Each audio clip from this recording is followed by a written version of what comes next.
Hallo zusammen, Manu Outdoor ist Outdoor. Herzlich willkommen bei meinem Video, herzlich willkommen bei mir im Wald. Ich liebe es, es ist wieder Frühling, es ist alles grün, alles blüht, es ist wunderschön. Und heute möchte ich eine coole Zeit haben, am Feuer, mir etwas kochen, einen feinen Kaffee machen und euch nebenbei auch noch ein neues Produkt vorstellen, das ich am Testen bin. Einen neuen, Hobo-Kocher, den ich jetzt schon lange am Testen bin. Also ich würde sagen, bleibt dran. Zuerst mache ich mir mal ein Feuerchen, packe mal das ganze Zeug aus und dann erzähle ich euch mehr darüber. Schön bist du dabei. Manu Outdoor ist Outdoor. Hey, welcome back in meinem schönen Waldcamp. Es ist so schön, es ist Frühling. Es blüht und sprießt überall. Überall hat es Jungpflanzen vom Ahorn, so mini Babypflänzchen, mega, mega herzig. Ich würde sagen, es ist mal Zeit für ein feines Kaffee. Und dazu hole ich doch gerade mal meinen Hobo-Kocher für den neuen, den ich euch möchte mal vorstellen. Und zwar ist es eine Firebox von der Firma Firebox. Jetzt packe ich den mal aus und ich könnte mir ein bisschen über die Schulter schauen, wie der genau funktioniert. Und ja, dann gibt es ein feines Kaffee, würde ich sagen. Die gute alte Manu Outdoor Kochbox ist natürlich auch am Start, wie immer. Also so.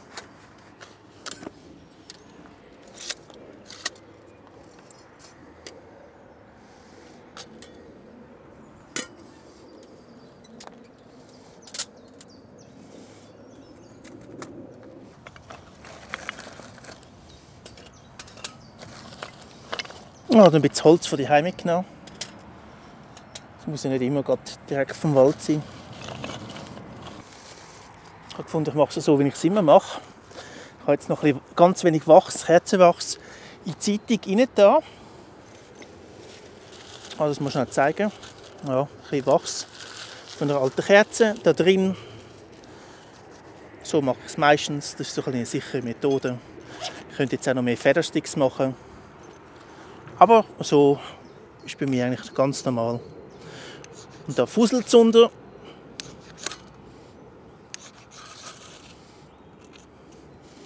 Reinschmeißen und that's it. Das ist so ein bisschen Weichholz, das ich von daheim mitgenommen habe. Das ist gekauft. Ist super gut, um so ein bisschen Buschbox für zu machen, kann man sagen. So, jetzt, wenn ich so ein bisschen sehe, dass die Windrichtung ist ganz klar. So auf eurer Seite aus ist es von rechts, also der Wind kommt in dem Moment von rechts. Und darum habe ich jetzt die Firebox auch so platziert, dass unten kann der Wind reinkommen. Sie sehen da gerade den Wachs, der sich unten noch drin sammelt. Das ist gut mit dem Behältnis, der bleibt drin und der geht nicht irgendwie der oder so. Und das brennt nachher auch doppelt so gut, gerade nochmal. So ein spezieller an dieser Box ist, wie ihr seht, die ist schräg. Also die ist nicht gerade, die ist nicht so gerade wie eine Buschbox, sie ist nicht komplett im rechten Winkel. Und das zeige ich euch nachher schnell. Also bleibt dran, ich zeige euch dann nachher, wieso das so ist. Es hat mit dem Klappmechanismus zu tun. Also man kann sicher behaupten, die schrägste Box, Feuerbox, Firebox überhaupt, definitiv. Da geht richtig die Post ab. Es ist übrigens auch ein Stückchen grösser als die Buschbox. Es ist sicher etwa 1 cm länger und breiter. Also die Buschbox XL könntest du da wahrscheinlich reinstellen. Ganz knapp. Die ist ein bisschen grösser. Wow, das gibt mega Energie da, es ist richtig warm. Die geht ab wie eine Rakete. Ich muss aber auch sagen, dass die Buschbox auch abgeht wie eine Rakete. Also allgemein die Hobos, die ziehen mega gut. Absolut herrlich, so ein Feuer. Und jetzt schmecke ich schon richtig schön den Rauchgeschmack und den Kohlengeschmack vor allem. Jetzt könnte man sogar noch eine Wurst drauflegen, zum Beispiel.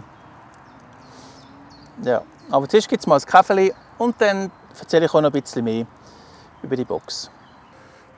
Ja, wenn man sich jetzt so eine Firebox bestellen würde, dann kommt man noch recht viel Zubehör über. Also kommt ein bisschen darauf an, welches Package das man nimmt, aber so ein bisschen standardmäßig. Wirklich einen sehr grossen Grillrost dazu, was richtig cool ist. Das muss man bei der Buschbox extra kaufen. Und wenn man so einen grossen möchte haben, das ist ja schon auch nicht dabei. Es hat einen einen kleinen Grillrost zum Reinlegen mit Holzkohle. Das ist übrigens ein Multifuel Hobo oder Grill. Man kann Kohle rein tun, man kann alles rein tun.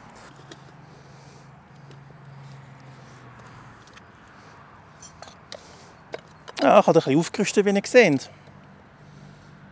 Salz brauchen wir heute auch ein bisschen. Ja, ich habe ein bisschen geshoppt, wie ihr seht. Es ist nicht teuer, aber es ist cool.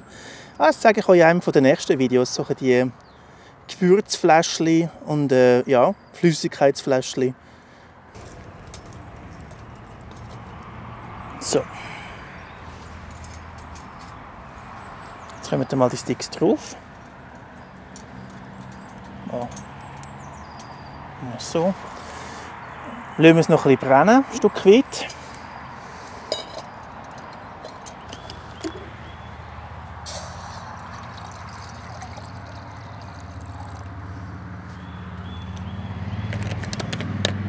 Jetzt gibt es zuerst mal ein Käferli. Mal schauen, ob es später noch etwas anderes gibt. Auf jeden Fall zirkuliert die Luft jetzt natürlich super gut. Es kommt sehr viel heiße Luft oben raus. Und es ist ein typischer Holzkohlengeschmack. Also das verbrennt super schnell. Ich könnte jetzt unten noch ein bisschen Nachschub an Hölzchen reinschmeißen. Für das ist es gedacht. So ein bisschen, ja, Sticks kann man in Holz rein tun, wenn man ein bisschen Nachschub möchte. Oder einfach von oben auch. So ist es ja überhaupt kein Problem, auch von oben noch das Holz reinschmeißen.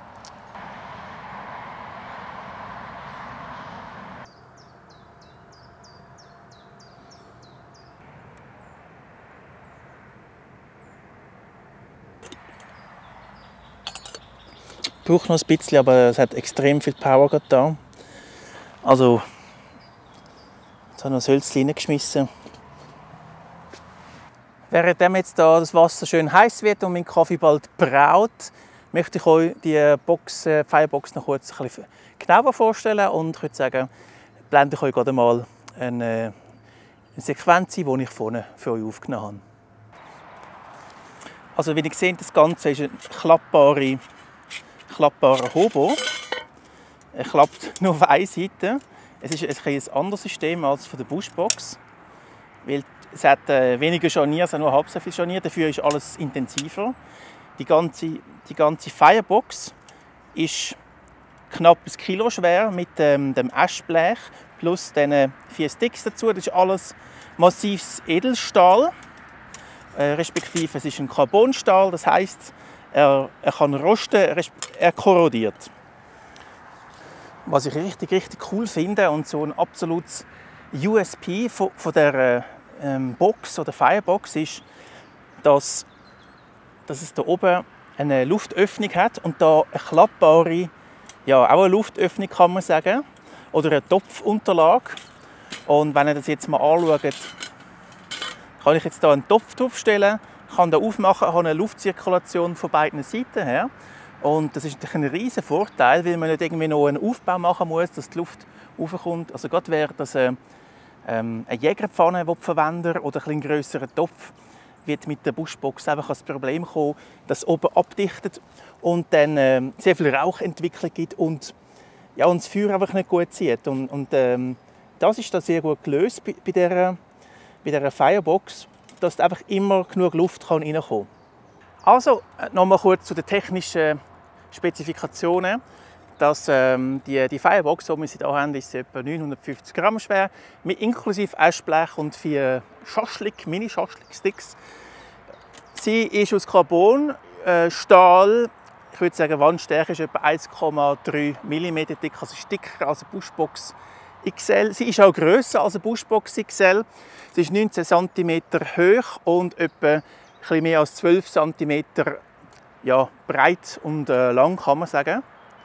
Sie hat 2 grosse Öffnungen von unten, für zum so Holzstäckchen rein tun, da, und hat oben auch quasi 2 Möglichkeiten zum Holz rein tun. Ein bisschen auffallend ist das Raute-Design, wie ihr seht. Aber das hat alles auch System. Das ist mega genial. Ich zeige es euch gerade mal. Mit dem Rautensystem kann man nämlich die Schaschlik-Sticks da reinstecken. Machen wir gerade mal. So zum Beispiel, zweite. Und das Ganze ist eigentlich recht recht gut ausgeklügelt. Kann man die Sticks rein tun und so kann man zum Beispiel einen No-Kocher M71 rein tun. Man kann einen Trangia-Kocher reinstellen. Man kann, ich glaube, man kann auch einen Gaskocher reinstellen, was sehr, sehr geil ist. Und die Sticks kann man überall rein tun. Die Sticks sind da oben Topfauflage, wie ihr gesehen habt. Die Öffnungen, die ihr hier seht, das passt alles genau mit diesen Sticks zusammen. Und so kann man die Box nehmen und kann sie irgendwo umplatzieren. Das ist alles recht gut durchdacht, finde ich.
So, jetzt lasse ich den Kaffee noch ein bisschen ziehen. Ich habe gerade noch ein bisschen Holz von letztem Mal noch reingeschmissen. Noch mal ein bisschen Feuergeschmack. Das ist herrlich hier im Wald. Ja, und genieße es einfach noch ein bisschen an dem Feuer da. Herrlich. Das ist alles übrigens Sahara-Staub. Wir haben hier mega viel Sahara-Staub momentan. Und darum ist es so ein bisschen braun und milchig und trüb. Aber es ist mega warm. Es ist wirklich fast 20 Grad warm. Ich habe hier noch Säckchen wegen dem Mikrofon, aber sonst kann man da gut kurzärmelig umeinander laufen. Super schöner Frühlingstag. Ich höre, die Vögel sind happy, ich bin happy, alle sind happy. Ja. Ich habe es aber gut gemeint, sehr viel Kaffee, das sind irgendwie knapp 300 Milliliter Kaffee. Probieren wir mal.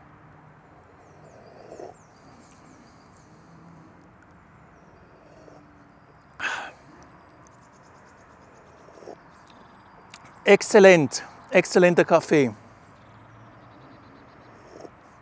Muss noch ein bisschen ziehen, aber ist sehr gut gemischt mit recht viel Pulver drin, aber auch noch ein bisschen Salz durch Säure neutralisieren, binden. Wunderbar. Exzellent. So, jetzt haben wir wieder mal ein Manu Outdoor Laber-Video mit der Vorstellung von der neuen Firebox von mir. Die ist ja gar nicht neu, die gibt es ja schon seit x Jahren. Ich weiß nicht, vielleicht 10 Jahre oder so. Das System der Firebox finde ich genial. Sie haben noch andere Boxen zum Backen, zum dies und das machen. Bleibt dran und wenn du noch nicht abonniert hast mit Manu Outdoor, dann mach das. Weil ich wieder noch ein paar coole andere Gadgets zeigen, was mit dem Set alles möglich ist. Es gibt sicher etwa 10 verschiedene Aufbauvarianten, wie ein Tarp eigentlich. Also, es ist mega cool. Es ist eben wirklich ausgeklügeltes System. Ich werde die Firebox sicher sehr, sehr oft dabei haben. Ich habe es jetzt wirklich schon länger als einen Monat, ich würde sagen 2 Monate dabei und wöchentlich sicher etwa 3 Mal. Also es ist eine lässige Sache, gerade weil sie so modular einsetzbar ist und auch zum Wurst oder Fleisch machen. Sie 1A und mit der Jägerpfanne sowieso. Ich muss sagen, die Bushbox habe ich jetzt auch wieder mal 1-2 Mal mitgenommen. Die Bushbox zieht auch sehr gut. Also, da gibt es nichts zu meckern. Also rein für ein Feuer ist sie top. Und so ein kleines Teil auch, ist sie auch gut. Aber es gibt Sachen, die die Firebox sicher besser macht. Und das zeige ich euch nachher auch noch schnell beim Zusammenlegen, weil sie zwingt einen eigentlich, dass man immer alles dabei hat. Das ist so ein bisschen die Philosophie wahrscheinlich auch dahinter von dem Design, dass eben das Blech, das Aschenblech direkt angesteckt wird und die Sticks direkt angemacht werden. Ich weiss, bei der Bushbox gibt es das auch, aber jetzt sind einfach riesige Teils und da sind keine Spiessli und ja, also ich würde sagen, ja, also aber wie ihr gesehen kann auch so eine Firebox kann auch rauchen. Das ist jetzt halt Holz, wo nass ist und nasses Holz raucht halt einfach immer und wenn es nicht noch mehr Trocknungsholz drin hat, dann ist es halt so, aber das ist nicht schlimm. Solange das der Rauch nicht ins Gesicht raucht, ist alles gut. Was an dieser Box ein bisschen speziell ist, sie ist dicker als eine Buschbox. Also wenn es ein dicker Buschbox ist, glaube ich, nicht einmal ein Millimeter. Ich würde jetzt mal sagen so 0,75, 0,8 mm. Und da haben wir etwa 1,2 mm. Das ist einfach mal so eine Schätzung von mir. Und durch das tut sich die Wärme viel besser speichern. Also sie bleibt länger heiß. Also die bleibt super lang heiß. Und sie verzieht, würde ich sagen, auch weniger, weil sie so robust gebaut ist. Also es ist wirklich auch für ein grosses und langes Feuer ausgelegt mit einem dicken Scharnier. Ich gehe davon aus, dass ich sie weniger ausbühlen muss als eine Buschbox. Ich muss sie aber auch ein bisschen pflegen. Es ist so ein bisschen wie gesagt, es ist so ein bisschen wie ein schönes Carbon-Stahlmesser, soll man sie pflegen. Und das machen wir nachher auch noch miteinander.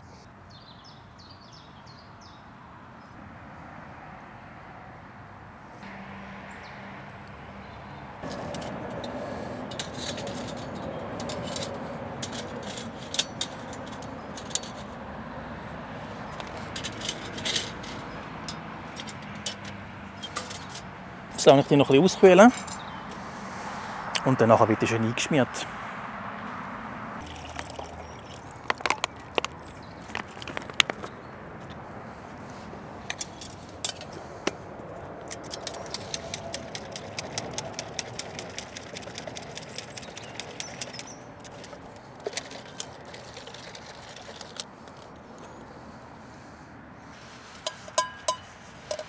Das ist jetzt eigentlich recht schnell geputzt alles. Kommt mein Gewürz wieder da rein.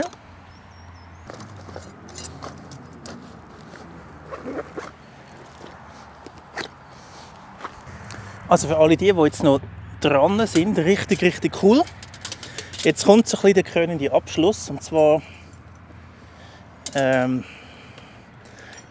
die Retablierung, kann man sagen. Ich habe schon mal erwähnt, dass man so eine Buschbox oder eine Firebox soll so ein bisschen pflegen und gut behandeln. Und das machen wir jetzt ja gerade. Ich tue es mit Polystol Universalöl pflegen. Das ist sogar hautfreundlich. Zuerst mal die Spiessli, die Sticks, den Ruß abputzen mit einem Original Schweizer Armee T-Shirt, das von mir getragen wurde, das schon 25 Jahre alt ist. Es hat ja bereits schon eine Patina drauf, von der Farbe her, so ein bisschen Oxidationsschicht mit Rot und ein bisschen Blau, so wie man sich eigentlich ein bisschen von Titan und so kennt, von diesen anderen Metall, respektive Legierungen. Das macht es so auch, das macht es bei jedem Metall bei einer gewissen Hitze. Und ja, ich finde das noch schön, es gibt dieser Box einen gewissen Charakter. Ich gehe jetzt sicher nicht mit dem Messingbeseli abkratzen oder mit dem Stahlwatte, das wäre schade. Die muss ein bisschen den Used-Look haben, finde ich. Ja, das Polystol ist so ein bisschen wie WD-40, das kannst du für alles brauchen, zum Einfetten, einölen, entfetten. Gut, das mit Öl tust du natürlich immer einölen, das ist klar. Wobei, es ist natürlich ein gutes Öl und mit dem guten Öl bringst du Rußflecken raus, weil das hier natürlich auch auf Ölbasis sind. Also, das ist so ein bisschen ein Ritual, finde ich. Nach dem Brauchen die auch noch zu reinigen, also so ein bisschen wie ein Messer oder wie eine Waffe, wenn man nach dem Schiessen oder so, musst du die putzen. Die musst du eben auch putzen. Also im Gegensatz zu der Buschbox musst du die mehr putzen, weil sie eher schneller korrodiert. Und das ist eben genau auch ein Pluspunkt, den ich dieser Box jetzt zusprechen würde, weil man muss sie pflegen, man muss. So, schöne Patina, die wird immer schöner. Vielleicht das Ölbad wäre mal etwas, oder mit Einsprayen mit Öl, das wäre natürlich auch keine unschlaue Idee. Die wird so zusammengeklappt und jetzt kommt wieder das Blech da drauf. Die Sticks kommen oben rein. So, es geht also relativ gut. Ups. Es ist halt alles ein bisschen flutschig. Und das Prinzip sehen Sie da, dass es hebt natürlich super gut. Also es hebt zusammen. Das ist ein Päckchen. Das ist eigentlich purer Stahl. Purer Stahl, der da kommt mit dem Päckchen, kann man sagen. Ja, so. Das Package so. Seht ihr? Ein bisschen Öl und so. Wir die wieder schön versorgen. Die Firebox so mit dem Standard-Päckchen. Das sieht aus wie Bushbox eigentlich, oder? Nur, dass das besser passt als bei der Bushbox, ist ja das Package fast ein bisschen klein. Ja, ich hoffe, es hat euch gefallen. Wieder mal mit Manu Outdoor, heute ein bisschen länger und so. Aber es war wieder mal nötig gewesen. Auf jeden Fall. Und sobald das da der Wald wieder ein bisschen mehr zu ist, ein bisschen mehr verwachsen ist, will ich auch mehr wieder mal ein Video machen im Wald, wenn ich Bock drauf habe, wenn ich es auch cool finde. Und wenn du es cool findest und bis jetzt geblieben bist, dann schreib doch in die Kommentare bis zum Schluss, auch bis zum Schluss, dass ich weiss, dass du es bis zum Schluss geschaut hast. Ich weiss gar nicht, wie lange das jetzt geworden ist. 20 Minuten, eine halbe Stunde. Anyway, schreib in die Kommentare bis zum Schluss. Und noch sonst noch irgendetwas dazu, wenn du Bock hast. Yes. Ich habe noch recht viele andere neue Gadgets und Sachen auch noch. Titan-Sachen, ja, die ich auch demnächst auch wieder mal zeigen möchte. Und dann können wir das auch mal so ein bisschen draussen ausprobieren. Ich werde sicher noch ein bisschen unterwegs sein an anderen Orten. Es gibt noch so viele schöne andere Plätze, aber das ist so ein bisschen wie meine Homebase. Da bin ich ja fast jeden Abend da und geniesse noch ein bisschen den Sonnenuntergang oder einfach die Stimmung, die wunderschön ist. Also, wir sehen uns mit Manu Outdoor. Bis zum nächsten Mal. Ciao zusammen. Macht's gut. Jetzt muss ich da wieder den ganzen Abfall mitnehmen. Alles wieder schön verpacken. Ich habe immer so Einweg-Dings dabei. Die werden mehrmals gebraucht bei mir. So. Ja, es gibt wirklich noch mega viele andere gute so Hobo-Kochen. Es muss nicht immer Bushbox sein. Bushbox ist anscheinend sehr teuer geworden. Ich habe jetzt den Preis auch nicht gerade abgecheckt, aber da ist man so viel mit $90 kommt man da alles über. Und ich finde, man macht nichts falsch. Es gibt sicher auch noch andere günstige Hobos, die gut sind, den Raketenofen, den der Gerhard getestet hat und so weiter. Oder ja, der Didi Wechselberger testet auch immer coole Sachen. Ich finde Bushbox oder so einen Hobo finde ich einfach sehr lässig. Das macht Spaß. Und gerade Firebox ist noch ein Stück weit grösser als Bushbox XL. Ja, aber gerade mega praktisch finde ich für so zum Kochen. Also, tschüss zusammen, bis zum nächsten Mal. Jetzt ist aber fertig. Jetzt muss ich abschalten, weil sonst endet es nie mehr. Ich sage es euch, es endet nie mehr. Das Video. Da, wenn der Manu Auto wieder ein bisschen in Fahrt kommt und es ihm so Spass macht. So, jetzt stelle ich aber ab. Ciao zusammen.